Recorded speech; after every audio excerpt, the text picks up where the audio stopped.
The Strait of Hormuz is closed again. That's the message from Tehran less than 24 hours after Iran announced a temporary reopening of the strategic waterway. The British military says Iranian gunboats have fired on a tanker off the coast of Oman without any radio warning. Other merchant vessels report receiving radio messages from Iran's Navy not to pass. Tehran says it's responding to a continued U.S. blockade of Iranian ports, calling it a violation of the ceasefire. Hundreds of ships remain stranded in the Gulf, waiting to pass through the strait, which handles about 20% of global oil and liquefied natural gas. Well, Friday's announced opening of the strait came on the heels of a U.S.-brokered ceasefire deal in Lebanon after more than a month of war between Israel and Hezbollah. Displaced people have started to return to their homes in southern Lebanon, causing traffic jams on some highways. While the ceasefire officially remains in place, it is fragile. Israel's army says it struck southern Lebanon after Hezbollah militants approached its troops. Elsewhere, a French soldier has been killed and 3 others injured in an attack on peacekeepers in southern Lebanon. Meanwhile, Lebanon's government says it's preparing for the first direct negotiations with Israel in decades. Hezbollah responded by saying the talks did not concern them, labeling them a failure. Let's bring in Simon Mabon. He is a professor of international politics in the School of Global Affairs at Lancaster. Welcome to DW, Professor Mabon. So, Iran's rapid reversal on opening the Strait of Hormuz has created a great deal of confusion, to say the least. From your perspective, what does it tell us about Iran's strategic calculations right now? Well, I think it tells us that right now we're seeing things play out at speed. We're seeing rapid decisions being taken, both in Tehran, in Washington, in Beirut, and in Israel broadly. And I think that makes the whole situation incredibly fluid, incredibly in flux, a very live set of issues. And that can pose a range of serious strategic challenges around communication, around strategic direction, and around just the general essence of a policy towards both the Strait of Hormuz and a wider conflict, that we're seeing, I think, somewhat mixed messages coming out of Iran. We're seeing, on the one hand, positive steps, the reopening of the strait to civilian maritime traffic. But then on the flip side, we're also seeing its rapid closure because of the apparent reluctance of the U.S. to meet what some in Tehran viewed as a necessary next step. So I think there's the speed point that is really important here, but also the sense that because the situation is in flux, there are lots of different issues at play, and that is complicating strategic decisions being taken in Tehran.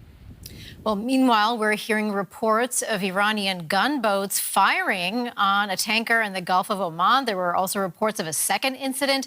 How should we interpret this? Is this a warning, or are we getting closer to another direct conflict? Well, I think we're hearing noise that there is expected to be another round of talks. And I think that what we're seeing with the gunboat incident, with the rhetoric coming out of Washington from Donald Trump and elsewhere, is that all sides involved in these talks are trying to up the ante, are trying to position themselves in the strongest possible way for the diplomatic initiatives that can follow in Islamabad. The problem with that, of course, is that it risks further escalation. It risks the ceasefire being broken and spilling over into the resumption of hostilities. And that's a really dangerous situation to be in. And it goes back to what we were discussing earlier, the sense that who is actually setting the trajectory here? Who is setting the hard line of supposed attacks on tankers?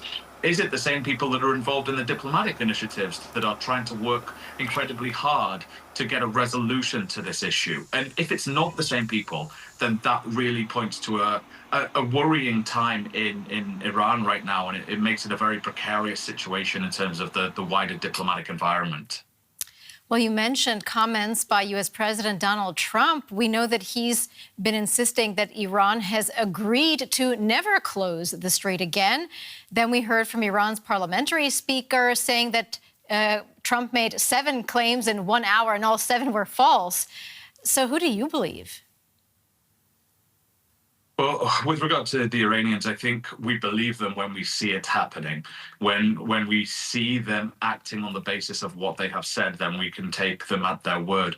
With regard to Trump's policies, this seems to, or his posturing more broadly, he seems to be in a phase where he is issuing statements and setting policy positions on the fly, partly as an ad hoc response to the speed of the situation, but partly to try and get things moving in the direction that he wishes. So we're hearing reports that the Lebanon ceasefire deal was announced by Trump before it was fully aligned with Israeli counterparts. And so that, I think, is emblematic of the speed of this, but it's also emblematic of the broader complexities and contingencies of what's involved in these diplomatic initiatives. So I think, broadly speaking, there's a lot of posturing, there's a lot of positioning, there's a lot of diplomatic wrangling. But until we see word followed by deed, then it's going to be really difficult to see exactly who is setting the agenda here and who is actually following through on what they're promising. Well, we should remember that Iran's initial offer to open the strait came almost immediately after the Israel-Hezbollah ceasefire in Lebanon was announced. Donald Trump insists that these things are completely unrelated. Do you see a connection? Well, the Iranians have said very clearly, and so have the Pakistanis for that matter, that they are very clearly related. That the Iranians were saying from the start that a ceasefire in Lebanon was a necessary prerequisite in order for ceasefire talks to go ahead and in order for the Strait of Hormuz to be reopened. So at least in the mind of Iranian officials, it is directly related. Now, for Donald Trump, perhaps he's viewing it as a separate set of issues, which is perhaps one of the ways in which he's trying to separate the two to allow for the ongoing violence, the ongoing presence of Israeli forces in Lebanon, without that necessarily scuppering broader diplomatic talks between the US and Iran. But what's complicating matters further, of course, is that the ceasefire deal that we're seeing is not between Israel and Hezbollah, but it's between Israel and Lebanon. And it was Israel and Hezbollah that were fighting, but Hezbollah was not directly involved in the ceasefire talks. And I think that makes the situation in Lebanon increasingly precarious, incredibly dangerous, incredibly unstable. And if it is indeed linked to the Iran ceasefire deal, as the Iranians and Pakistanis and others firmly believe that it is, then we've got a very, very serious challenge on our hands, particularly as we're seeing reports of Israeli attacks on Lebanon again, once again violating the ceasefire deal.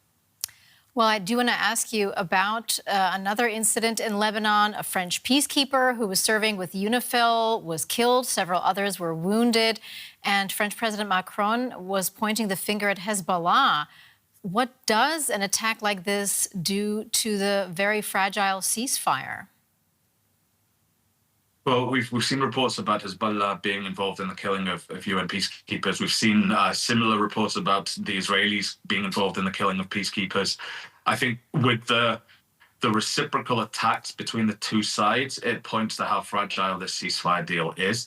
And I go back to what I said previously, the sense that Hezbollah was not directly involved in the ceasefire negotiations. It was asked to comply by the Lebanese government, essentially, and the United States, and the Israelis had set out their red lines in terms of what needed to happen. Hezbollah had set out its own red lines in terms of what needs to happen for the ceasefire to be adhered to.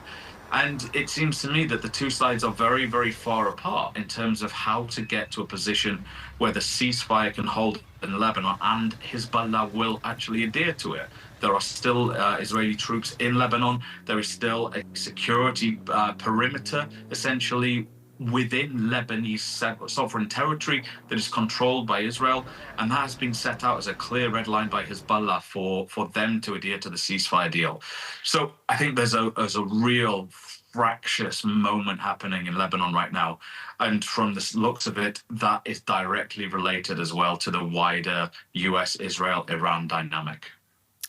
Well, meanwhile, Iran's neighbors, Saudi Arabia, the UAE, other Gulf states, they're all watching this very closely, of course. And for them, a nuclear-capable Iran is one fear, but also a destabilized Strait of Hormuz is a very immediate economic threat. So where do their interests sit right now? I think we've seen this sense of a pragmatism really starting to settle over the Gulf over the past 5 years or so. We saw that really come to a head with the 2023 agreement between Saudi Arabia and Iran to normalize relations, to reopen diplomatic channels, and the two started to work very, very closely together. And this surprised many because it was two long-standing rivals, the bitter foes, but they were able to put that aside for pragmatic reasons. And I think that sense of pragmatism is really important here. The Gulf states, the Arab Gulf states, realize that the instability across the Persian Gulf, across the wider Middle East, is not good for business. It's not good for them to be able to enact their vision projects, the transformation away from oil, to put in place Vision 2030, the big super projects that have been articulated. So I think there's a sense of pragmatism that remains in terms of needing to have a stable region, albeit one that does not include a nuclear Iran, of course. So I think there's a lot of people thinking very, very hard about how to secure a region that is beneficial socially, politically, and economically for the states of the region on both sides of the Gulf. But whether that includes the United States, whether it involves Iran to the same extent as it was previously, it's hard to say because a lot of damage has been done by the past 6 weeks with the attacks that have been taking place on Arab Gulf states from Iran directly, even though they were neighbors and were broadly on relatively good terms. That was Simon Mabon, professor of international politics in the School of Global Affairs at Lancaster. Professor Mabon, thank you so much for all of your insights. Thank you.